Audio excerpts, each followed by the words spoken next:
ಯೋಂತಃ ಪ್ರವಿಶ್ಯ ಮಮ ವಾಚಮಿಮಾಂ ಪ್ರಸುಪ್ತಾಂ ಸಂಜೀವಯತ್ಯಖಿಲಶಕ್ತಿಧರಸ್ವಧಾಮ್ನಾ ಅನ್ಯಾಂಶ್ಚ ಹಸ್ತಚರಣಶ್ರವಣತ್ವಗಾದೀನ್ ಪ್ರಾಣಾನ್ನಮೋ ಭಗವತೆ ಪುರುಷಾಯ ತುಭ್ಯಂ.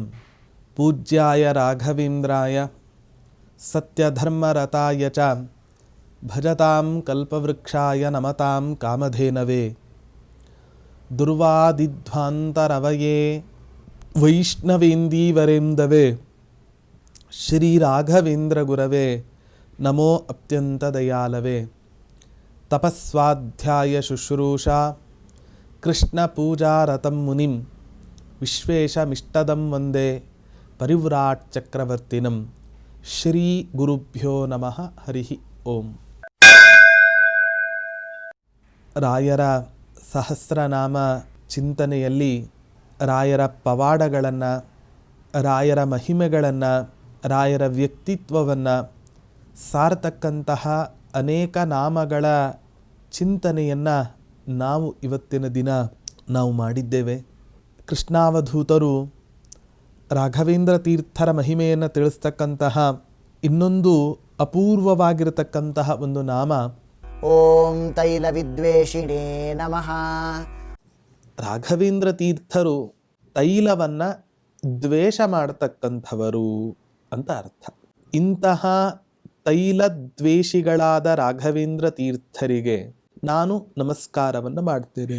ರಾಯರು ಸನ್ಯಾಸಿಗಳಾದ್ದರಿಂದ ಸಹಜವಾಗಿ ಅವರಿಗೆ ಯುಗಾದಿ ಅಥವಾ ನರಕ ಚತುರ್ದಶಿ ಈ ಎರಡು ಪರ್ವಕಾಲಗಳನ್ನು ಹೊರತುಪಡಿಸಿದರೆ ಬೇರೆ ಯಾವ ಸಂದರ್ಭದಲ್ಲಿಯೂ ಕೂಡ ತೈಲವನ್ನು ಹಚ್ಚಿಕೊಳ್ಳತಕ್ಕಂತಹ ಒಂದು ಸಂಪ್ರದಾಯ ಇಲ್ಲ.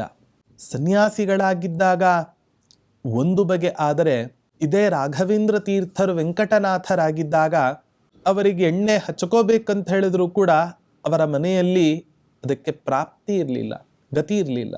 ರಾಘವೇಂದ್ರ ವಿಜಯದಲ್ಲಿ ರಾಯರ ಪೂರ್ವಾಶ್ರಮವನ್ನು ವರ್ಣನೆ ಮಾಡತಕ್ಕಂತಹ ಸಂದರ್ಭದಲ್ಲಿ ಹೇಳುವಂಥ ಮಾತು ತೈಲಾಭ್ಯಂಗಂ ವತ್ಸರಸ್ಯೈಕವಾರಂ.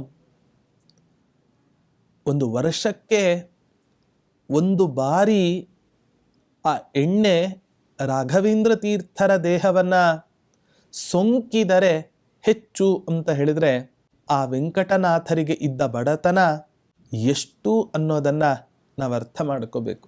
ಯಾವಾಗ ತಮ್ಮ ದೇಹಕ್ಕೆ ಹಚ್ಚಿಕೊಳ್ಳಲಿಕ್ಕೆ ಎಣ್ಣೆಯಂತಹ ಒಂದು ದ್ರವ್ಯವೇ ಇಲ್ಲವೋ ಇನ್ನೇನು ತಾನೇ ತುಪ್ಪ ಗಿಪ್ಪ ತಿಂತಾ ಇದ್ರು ಅಂತ ಹೇಳಲಿಕ್ಕೆ ಸಾಧ್ಯ ಇದೆನಾ? ಸಾಧ್ಯವೇ ಇಲ್ಲ.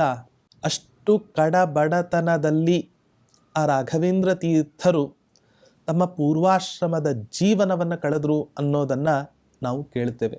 ಒಬ್ಬ ಮಹಾತ್ಮರು ರಾಘವೇಂದ್ರ ತೀರ್ಥರ ಮಹಿಮೆಯನ್ನು, ಅವರ ಜೀವನವನ್ನು ವರ್ಣನೆ ಮಾಡತಕ್ಕಂಥ ಸಂದರ್ಭದಲ್ಲಿ ಹೇಳ್ತಕ್ಕಂಥ ಮಾತು ಪಾತಕಂ ನಿರ್ಧನತ್ವಂ ಸಿಷೇವೆ ಅಂತ ಒಂದು ಮಾತನ್ನು ಹೇಳ್ತಾರೆ.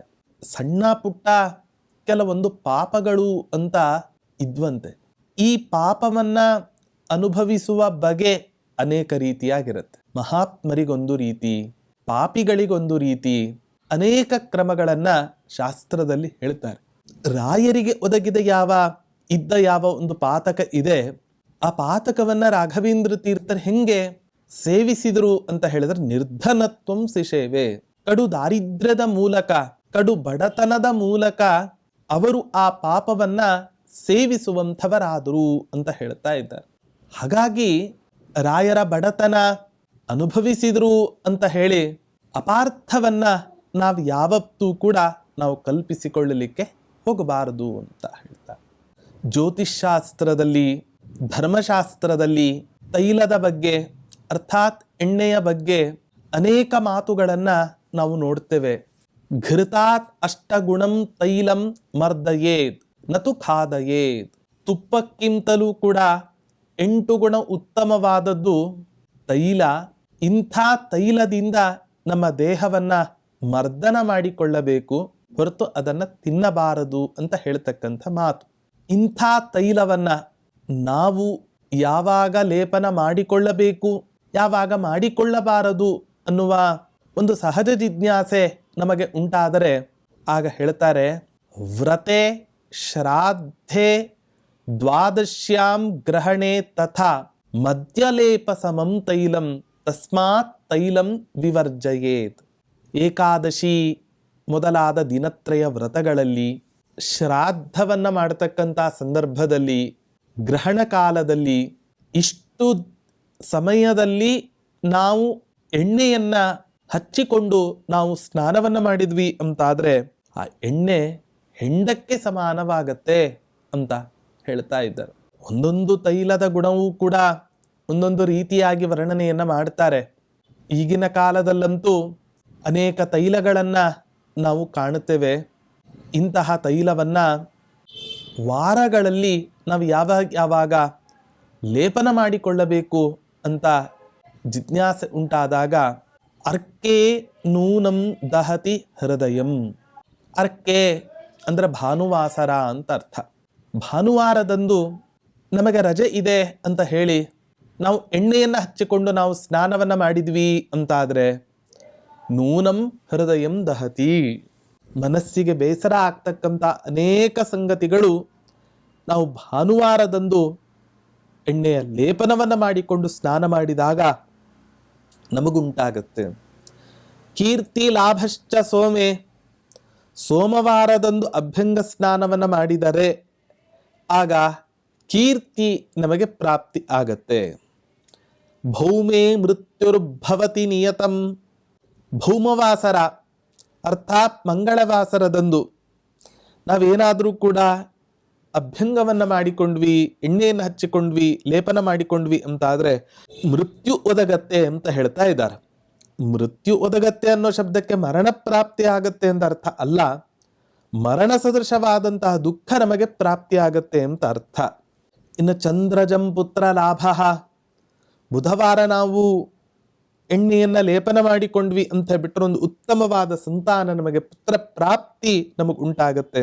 ಅರ್ಥಗ್ಲಾನಿರ್ಭವತಿ ಗುರು. ಗುರುವಾರದಂದು ನಾವು ಎಣ್ಣೆಯನ್ನು ಲೇಪನ ಮಾಡಿಕೊಂಡ್ವಿ ಅಂತ ಹೇಳಿದ್ರೆ ನಮ್ಮ ಹತ್ರ ಇದ್ದ ಸಂಪತ್ತಾಗಬಹುದು ಅಥವಾ ನಮ್ಮ ಹತ್ರ ಇದ್ದ ಹಣ ಆಗಬಹುದು, ಇದೆಲ್ಲವೂ ಕೂಡ ನಾಶ ಆಗಿ ಹೋಗುತ್ತೆ. ಭಾರ್ಗವೇ ಶೋಕಯುಕ್ತ.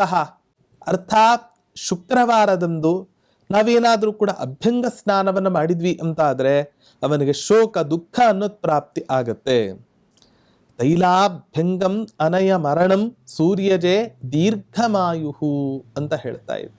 ಹೀಗೆ ಒಂದೊಂದು ದಿನಕ್ಕೆ ಯಾವ ದಿನ ನಾವು ಅಭ್ಯಂಗವನ್ನು ಮಾಡಿಕೊಳ್ಳಬೇಕು, ಎಣ್ಣೆಯನ್ನು ಹಚ್ಚಿಕೊಂಡು ಅಭ್ಯಂಗ ಸ್ನಾನವನ್ನು ಯಾವಾಗ ಮಾಡಬೇಕು ನಮಗೆ ಸ್ಪಷ್ಟವಾಗಿ ಧರ್ಮಶಾಸ್ತ್ರಗಳು ನಮಗೆ ತಿಳಿಸಿಕೊಡ್ತಾ ಇದ್ದಾವೆ.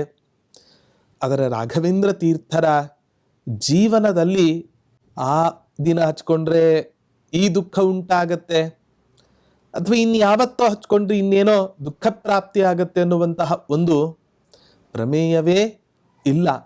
ಅಷ್ಟು ಕಡುಬಡತನದಲ್ಲಿ ರಾಘವೇಂದ್ರ ತೀರ್ಥರು ತಮ್ಮ ಜೀವನವನ್ನು ಕಳೆದಿರ್ತಕ್ಕಂಥ ಮಹಾನುಭಾವರು.